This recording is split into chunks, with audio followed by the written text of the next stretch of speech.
দাঁড়িপাল্লা মার্কায় ভোট দিও এবার ধরে ধরে দেখে আমি কইছি এ ফাজিল জিনো মানে হিলো ই করবি না একবার ধরছে একবার সরাসরি ধরছে। নির্বাচনী প্রচারণার উত্তাপের মধ্যে দাঁড়িপাল্লা প্রতীকে ভোট চাইতে গিয়ে এক গৃহবধূকে শ্লীলতাহানির চেষ্টার অভিযোগ উঠেছে। 9 ফেব্রুয়ারি টাঙ্গাইলের ভুঁয়াপুর উপজেলার মেঘার পটল গ্রামে এই ঘটনা ঘটে। এই ঘটনায় 4 জনকে অভিযুক্ত করে ভুক্তভোগীর স্বামী টাঙ্গাইল যুগ্ম জেলা ও দায়রা জজ আদালতে একটি লিখিত অভিযোগ দায়ের করেন। তবে অভিযুক্তদের দাবি সবই সাজানো নাটক এবং রাজনৈতিক উদ্দেশ্য প্রণোদিত।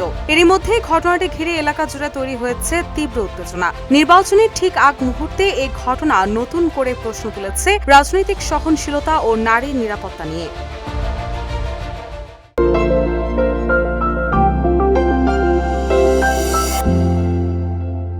অভিযোগ সূত্রে জানা যায়, মেঘার পটল গ্রামের নাজমুলের বাড়িতে একই এলাকার শহীদুল সহ 4 জন ব্যক্তি ভোট চাইতে যান। এ সময় বাড়িতে কেউ না থাকায় ভুক্তভোগী গৃহবধূ তাদের চলে যেতে বলেন, কিন্তু অভিযুক্তরা সেখান থেকে চলে না গিয়ে উল্টো তাকে দাঁড়িপাল্লা প্রতীকে ভোট দিতে বলেন। এ সময় গৃহবধূ জানিয়ে দেন তিনি ভোটার নন। তারপরও ঘর থেকে বের না হয়ে শহীদুল নামের একজন হঠাৎ গৃহবধূর শরীরের স্পর্শকাতর স্থানে হাত দিয়ে শ্লীলতাহানির চেষ্টা করেন। সরাসরি ধরা পড়ে আমি কইতাছি যে ফাজিল বেখানে ফাজিল মনে করিস না এনা কইছি ফেরা আবার ফেরা ধরছি মা কারাবা কইছি যে ধরেনছি বান্ধে না জুতা দেবে ধরে বান্ধে এনা যে কইছি না হেসম কলা সরি বাইরে গেল। এ সময় গৃহবধূ চিৎকার শুরু করলে আশেপাশের লোকজন আসলে অভিযুক্তরা পালিয়ে যায়। ঘটনাটি জানাজানি হলে পরে এসে ওই গৃহবধূকে তুলে নিয়ে নির্যাতনের হুমকি দেওয়া হয় বলেও অভিযোগে উল্লেখ করা হয়েছে। অভিযুক্তরা হলেন একই এলাকার ইব্রাহিমের ছেলে শহীদুল, আনোয়ার হোসেনের ছেলে সোহেল, আলী আকবর মুন্সির ছেলে এনামুল এবং